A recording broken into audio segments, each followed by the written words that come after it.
Hey guys, what's going on? Jeff here from Films at Home, and in today's video we're going to take a look at the first Quentin Tarantino movie to come out in 4K Ultra HD.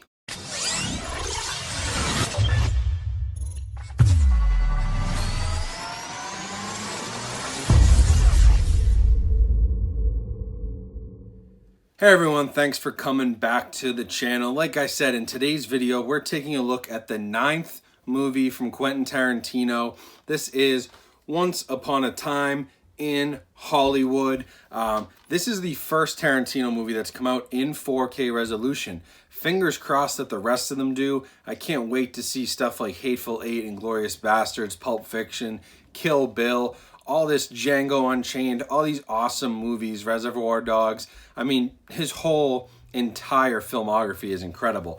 So I'm really excited to see more 4K, but I was super excited to see this one come out in 4K. If you are interested in 4K Blu-ray collecting, physical media, home theater, anything like that, this is a great channel for you. Please subscribe to the channel. We're pushing to our next goal of 50,000 subscribers. That's the goal I want to hit by the end of 2020. So we're going to keep working towards that. So hit that subscribe button right now so you don't miss any videos. And with that being said, let's jump into the review. Now, this movie, I saw this in theaters 2 times, and they were 2 very different experiences. The first time I saw it at a very high-end AMC theater, talking about Dolby Vision, 4K projectors, incredible sound. And the second time, I was actually on vacation. It was a small town in New Hampshire, and I was with the family, and we wanted to go see a movie, and I recommended this one. My dad's a big Tarantino fan. Everyone in the family really likes his movies, so we went and watched it. But it was at kind of a lower-end theater, kind of a different experience.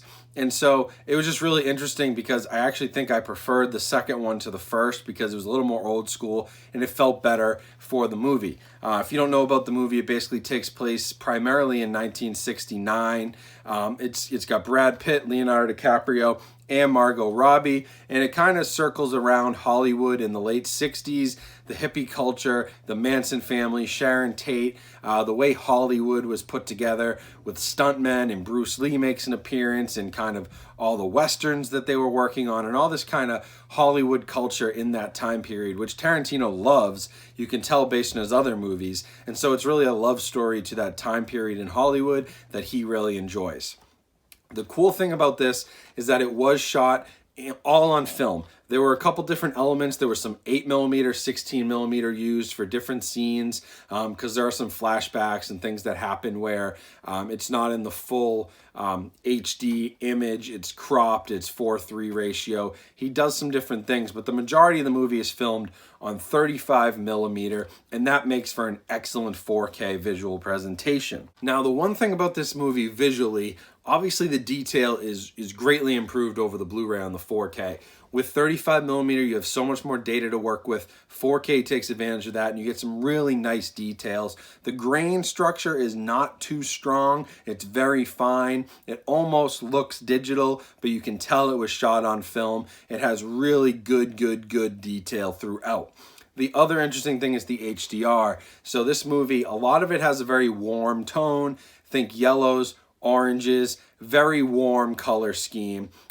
Some movies may tint their kind of color scheme to be sort of blue or gray. This is definitely tinted more towards sepia tone, orange, yellows. And so the HDR really creates a very warm picture, maybe almost too warm in some places. But again, we're dealing with LA, Hollywood. You're kind of in the middle of the desert in the summertime, right? It's a very hot, warm place. And so it kind of ties in with the rest of the movie.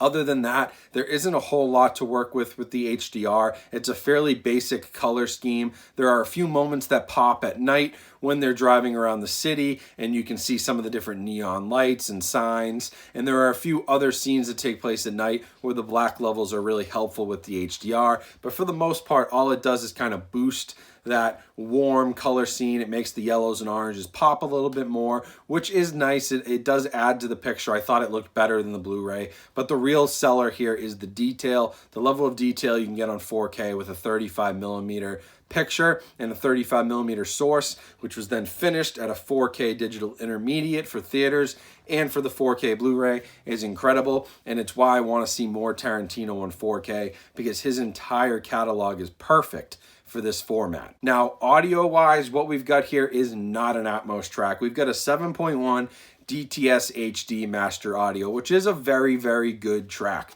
There's nothing to really be said about this that's in the negative. I would have preferred an Atmos track, but at the same time, I only want that because I want the best technology, and it's probably not necessary for this movie. The movie, as is most of Tarantino's stuff, is largely dialogue driven, and so you're going to want to make sure you have a very strong front speaker. Centers and your two front lefts and rights, they're going to get the most workout. There isn't a ton of surround action that happens. There are a few scenes where they do take advantage of, you know, the full 7 channels, but for the most part, it has very clear dialogue, excellent sound quality. The music is really the selling point for the 7.1. The soundtrack is obviously excellent. All of Tarantino's soundtracks are excellent. The score is awesome. And so the music really fills the room, but the majority of the action is taking place right in front of you, coming through your front speakers. And so you're going to want to make sure you have a solid setup there to get the most out of this movie. But otherwise, it's a very good 7.1 track.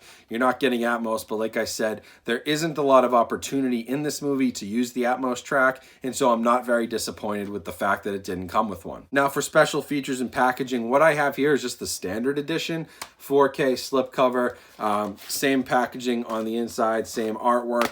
Open it up, you've got a digital code, which I'll pull out, and then you do actually have some nice artwork here. They're both kind of on film reels, the Blu-ray and the 4K. That's kind of cool. I really like that. They actually put some effort in to the artwork itself, and that's always nice to see. And I do like the front cover art. You know, it's a little basic. This case kind of sucks. Wow. It will not go back together. It's a little basic, but it's, you know, it's nice. It's not as good as the Steelbook, and it's not as good as the special edition. If you saw the Steelbook, that's got really cool artwork, and there's a special edition which comes with a 7-inch vinyl record with a couple of the songs from the soundtrack, a poster, a copy of Mad Magazine with Rick Dalton on the cover. Like, there's all kinds of cool extras that go into that. It's like 65 or 70 bucks, a little pricey, so I just opted for the regular slipcover version here. Now, if you did get the Steelbook, that's obviously a nice addition, and you do get a lot of extra special collector's items with the special edition, but the special features are largely the same. The one thing they're boasting here is that there are over 20 minutes of additional scenes, and for a 3-hour movie, that's pretty impressive.